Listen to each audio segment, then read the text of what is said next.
ഈ കാണിച്ചിരിക്കുന്ന പിക്ചറിൽ കാണുമ്പോഴുള്ള പ്രശ്നം യൂഷ്വലി മിസ്സാവുന്ന ഒരു പ്രശ്നമാണ്. പക്ഷെ അത് ഇനീഷ്യലി ട്രീറ്റ് ചെയ്ത് കഴിഞ്ഞാൽ നല്ല റിസൾട്ട് ആണ്. ഇതിന്റെ പേരാണ് മാലറ്റ് ഫിംഗർ എന്ന് പറയുന്നത്. നമ്മൾ ഹിസ്റ്ററി എന്തായിരിക്കും എന്ന് വെച്ച് കഴിഞ്ഞാൽ വിരലിന്റെ അറ്റം ഇങ്ങനെ മടങ്ങിയിരിക്കുന്നു എന്നുള്ളതാണ്.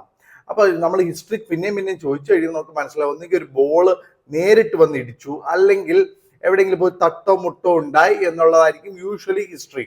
പിന്നെ ആക്സിഡന്റുകൾ ഉണ്ടാവാം, അങ്ങനെയുള്ള കാര്യങ്ങളിലും ഇതുണ്ടായി കാണാറുണ്ട്.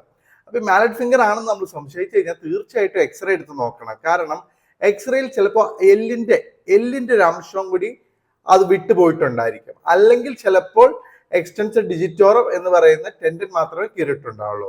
അപ്പൊ യൂഷ്വലി ഇങ്ങനെ ഒരു സ്പ്ലിന്റ് വെച്ചു കൊടുത്താൽ, മാലറ്റ് സ്പ്ലിന്റ് വെച്ചു കൊടുത്താൽ മതിയാവും. 6 ആഴ്ച ഇങ്ങനെ ഇട്ട് വെച്ച് കഴിഞ്ഞാൽ യൂഷ്വലി കറക്റ്റ് ആവാറുണ്ട്. ഇനി വലിയ ബോണി കമ്പോണന്റ് ഒക്കെ ഉണ്ടെങ്കിൽ സർജിക്കൽ ഓപ്ഷൻസും നമുക്ക് ചൂസ് ചെയ്യാവുന്നതാണ്. ഇതുപോലെയാണ് മാലറ്റ് സ്പ്ലിന്റഡ് ഉണ്ട്.